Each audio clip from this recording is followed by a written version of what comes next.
It has started. Okay, so there's three core skills that you're being tested on this test, plus an additional one. So please pay attention to the last one. So the first section of your test would be the GCF. That is the greatest common. I don't know where you write it. Factor. So this isn't on our test. it's not going to be combined in multiple things, but it will be on your test. What? So, for example, let's say if I had 6x squared plus 9x. In this case, yes, I know the packet doesn't have the GCF. I'll make another one for it. So, in this case, out of these two things, I look at what they have in common. One of the things they have in common in terms of numbers is 3. What they have in common in terms of variables, this left one has 2, this right one has 1. So that means it's going to be 1 in common. So I could take out an x, I could take out an x. So I'm going to rewrite this. 3x, the things that are in common will be on the outside. Usually we know how to distribute, which is multiply in. We're doing the reverse, factoring. So that's dividing out. So 3x and 2x, because 6 divided by 3 is 2. X squared divided by x to the 1. You subtract the exponent to 1. 9 divided by 3 is 3. X divided by x is nothing. So 2x plus 3. So this would be your answer in terms of factoring with the greatest common factor. Our next one is going to be, let's do another example of greatest common factor. 7x squared y to the third plus 14x to the third y to the second. You only divide by 7 because they're x and y. So we're going to look at both of these values. And in this case, the biggest number that is in common of each other is 7. Then the biggest amount of x's on the left side has 2 x's. On the right side it has 3 x's. So that means they have 2 x's in common. So x squared will be divided by both of them. Then I look at the y's. This left side has 3 y's. This right side has 2 y's. That means in common, they both have at least 2 y's. So that's going to equal, the thing I'm dividing out will be outside. So 7x squared, y squared. What's left over? 7 divided by 7 is 1. X squared divided by x squared is x to the 0. That means there's no x's to be seen. And y to the third divided by y to the second is y to the 1 power. Plus 14 divided by 7 is 2. x3 divided by x2 is x to the 1 power. y2, that completely disappears. If you don't draw the 1 here, that's okay.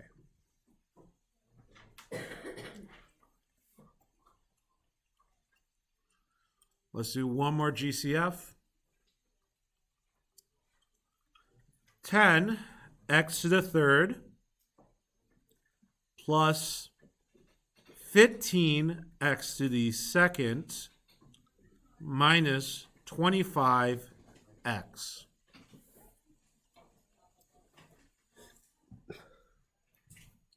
So when dealing with 3 terms, you got to take the biggest thing in common between all 3 things. Between all 3 things. In this case, each one could take out a 5. All of them have to have it in common. Then we take the x's in common. This is x to the third, x to the second, x to the 1 power. That means in common, they only have a x in common. This has 2 x's, this has 3 x's. but this only has one x's. So they most in common have a single x. So 5x parenthesis 10 divided by 5, 2, x cubed divided by x to the second, plus 15 divided by 5, 3, x second divided by x to the first. This is negative 25 divided by 5, so that's negative 5. X divided by x, that completely disappears, so nothing left.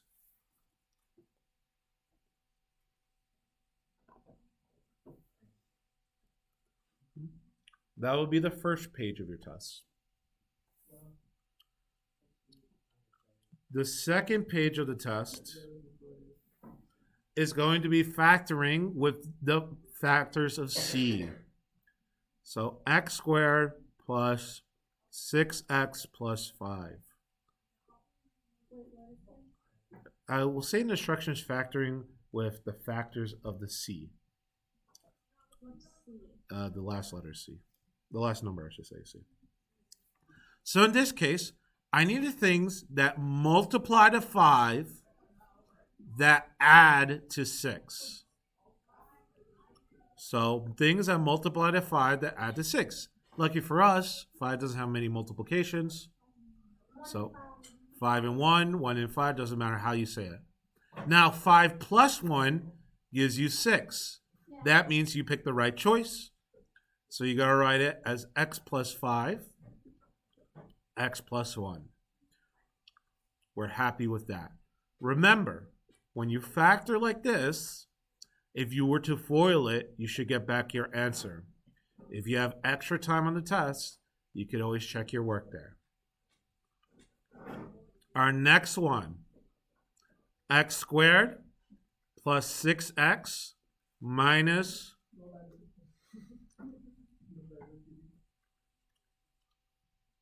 minus 16. So in this case, I am multiplying to negative 16 while adding the 6. Remember, you always multiply to the right side number.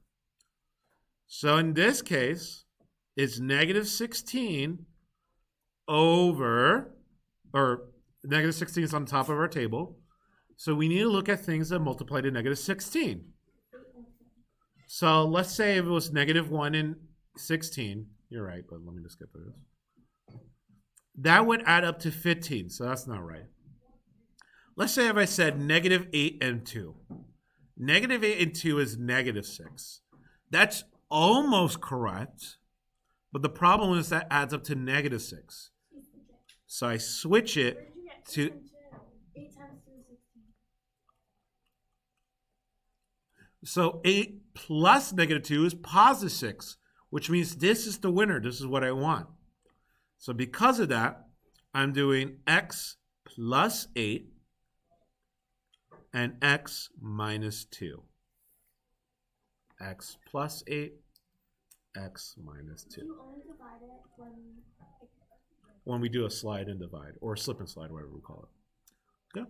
So this is your answer here. Did you want where there's a number in front? After this one. Huh? Let's do one more. X squared minus 10x minus 16. No, plus 16, plus 16, plus 16. In this case, I am multiplying to 16 and adding to negative 10. So I'm multiplying to positive 16.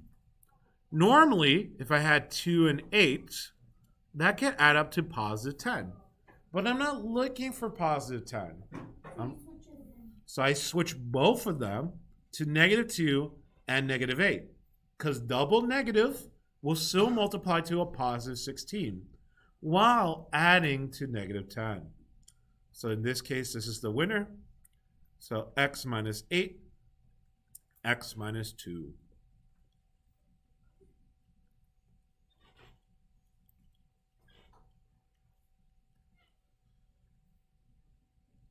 let's do 2 more of these.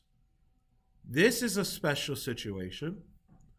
X squared plus 6x plus 9. In this situation, we have things that multiply to 9, Gotta be 3, man. Gotta be 3. 3 and 3 and 3. 3 and 3. So things that multiply to 9 adds to 6 is 3 plus 3. Now we would write it as x plus 3, x plus 3. But in this scenario, since they're exactly the same and they're being multiplied, You put a 2 on top of it. I'm going to rewrite it as x plus 3 to the second power.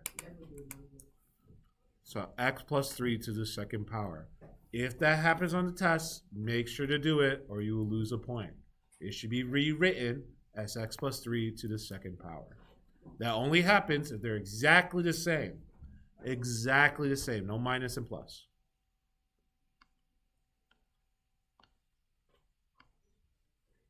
One more here. X squared minus 49. X squared minus 49. Now usually, it's invisible 0. It's invisible 0. usually you multiply to the c value. That's the number with no exponent. So in this case, I multiplied to negative 49. But in this case, I don't have anything in the middle. So what am I trying to add to? I'm adding to 0 in this case. So things that multiply to negative 49 that add to 0. Man, that's gotta be negative 49. Wait, what are we doing to the other? 0. So we're adding to 0. In this case, 7 and negative 7. 7 times negative 7 is negative 49. And 7 plus negative 7 is 0. So if you don't see a middle, you're adding to 0. You could also remember it because it's a perfect square. Could we rewrite So it like as- 49. Could we rewrite it as x to the second plus 0x minus 49? If you wanted to. Yes, you could. So we're going to write this as x plus 7 and x minus 7. This is really important. You cannot condense these. These are not exactly the same. One is a positive 7, one's a minus 7. So those don't get condensed. They have to be exactly the same for it to be condensed.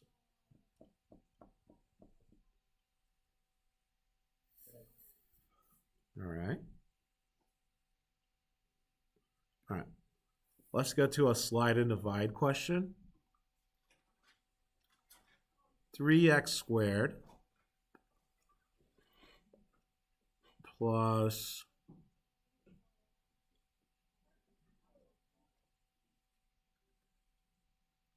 14x plus 8. So in all the previous problems, as you write this down, we never had a number in front of the a value or as the a value. It was always just 1, invisible. We know how to do it with the 1 being invisible. So what I'm going to do is something called slide and divide. I think the paper calls it slip and slide. It's the same thing. I'm going to take this 3 and slide it over to the back. Lend it to the back of 8. When I take and distribute it to the 8, that means I multiply. So 8 times 3, 24. Wait a second. I know how to do this. I just did it like 5 times in this video. Wait, you borrowed it? Not yet, not yet. Oh, right. So things that add up to 20, 12 and 2 on that one. we're going to multiply to 24. That adds to 14. So 2 and 12. Yeah, that's so smart. So x plus 2, x plus 12. But wait a second. We just took out a loan with the 3. Oh, now you divide by one. After we finish our job, we got to divide it down. We have to pay it back with interest, so we have to divide it twice. You could divide it. But what if my big's simple? This is solving things. There's another big question. So here, 12 divided by 3, that can simplify to x plus 4, so I don't have to do anything. While in this case, x plus 2 divided by 3, That's gonna have to be I need to move it to the front. So it's going to be 3x plus 2. Remember, if you can't simplify, or you can't simplify all the way, then you have to actually do math. Let's try another one.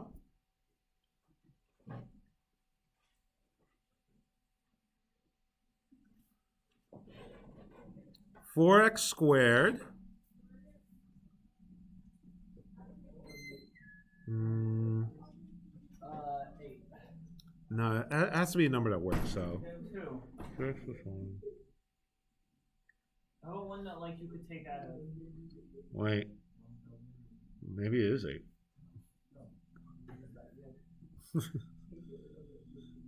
6 plus 2. Yeah, 8x.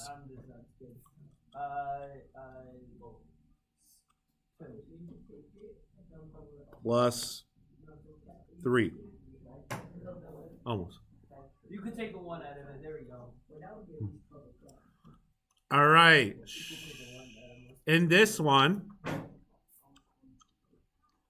same problem. We have an a value here. So I got to take this and move it over here. So I'm going to rewrite it as x squared plus 8x plus 12.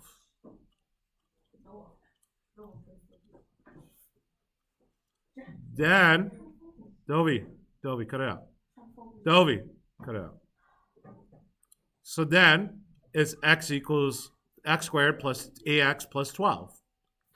So things that multiply to 12 that add to 8. 2 and 6. 2 and 6. So things that multiply to 12 that adds to 8 is 2 and 6. So x plus 2, x plus 6. Zoe, please. Oh, you too. Then I had to pay back what I borrowed. So I took a 4, I gotta pay back a 4. First off, 2 over 4, could I simplify that? Yes. I can simplify that to 1 over 2. 6 over 4, I can simplify that to 3 over 2. My issue is either of them is not completely simplified. That's okay. So what I'm going to take is take this 2, move it over here, take this 2, move it over here, which means my final answer is 2x plus 1, because I take the number here now, and 2x plus 3, because I take the number up here.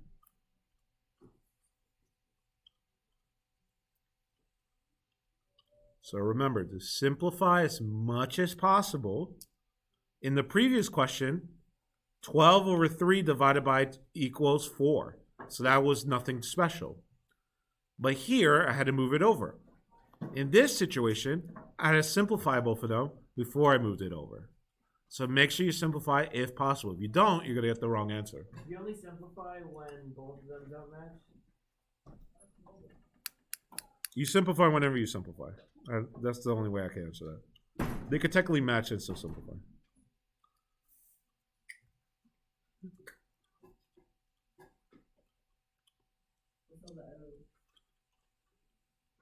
All right. Last thing.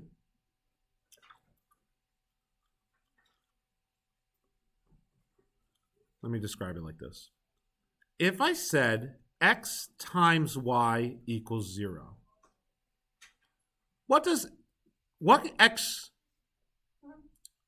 if x times y equals 0, what does x have to be to cause anything to multiply to 0? No, 0, right? Because 0 times whatever becomes 0, right? But y, that's a really important part. Y could be 0 as well. So let's see that. X times y equals 0. So in this situation, x could be 0 or y could be 0. They both? A billion. They could both be 0. That would be undefined though. No, 0 times 0 is still 0. Trust me. So let's do it this way. X plus 2, x minus 1 equals 0. Wait a second. These are multiplied to each other. So if I made this 0, would that cause the whole thing to be 0? Yeah.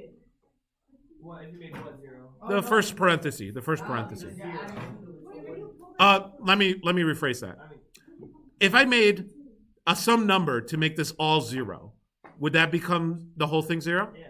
So then we'll make it. If I made this something 0, would that make the whole thing 0? I know.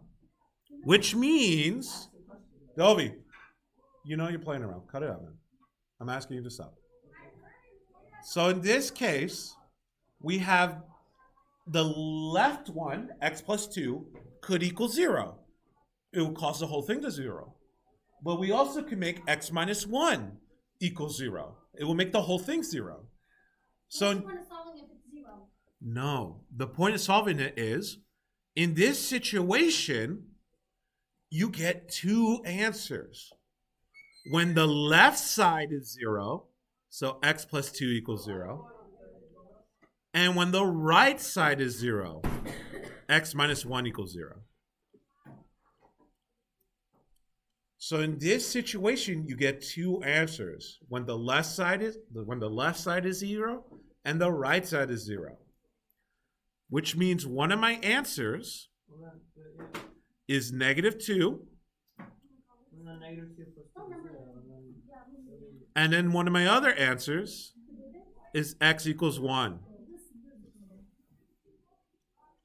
Wait, so you would do what we did like a while back. Yeah. Where it would be plus 1. Exactly. So they both could equal 0. So they both cause 0 in different ways. -2 causes a 0 on the left. 1 causes a 0 right. So in these scenarios, we split it and then we solve each side. We split it. Does it not matter which number you choose then? It only matters if it equals to 0? It has to equal 0, yeah. Okay, like, it doesn't matter which number you want. You have to do both of them. They're 2 correct answers. Like, you did x plus, no, the x plus Oh, I made up this question, but I'll give you the question. You're not making up a question. But what if I had something like this? X squared plus 3x minus 10 equals 0. Now this is like, whoa, how can I do this? I can't get x by itself because there's an x and x squared. But you know something you've been doing this whole test. What are you doing? Starts with F.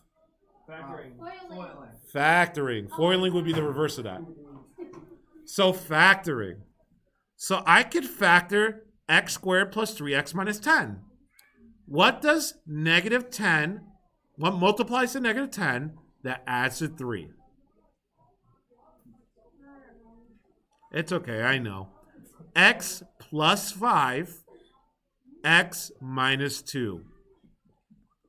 X plus 5, x minus 2.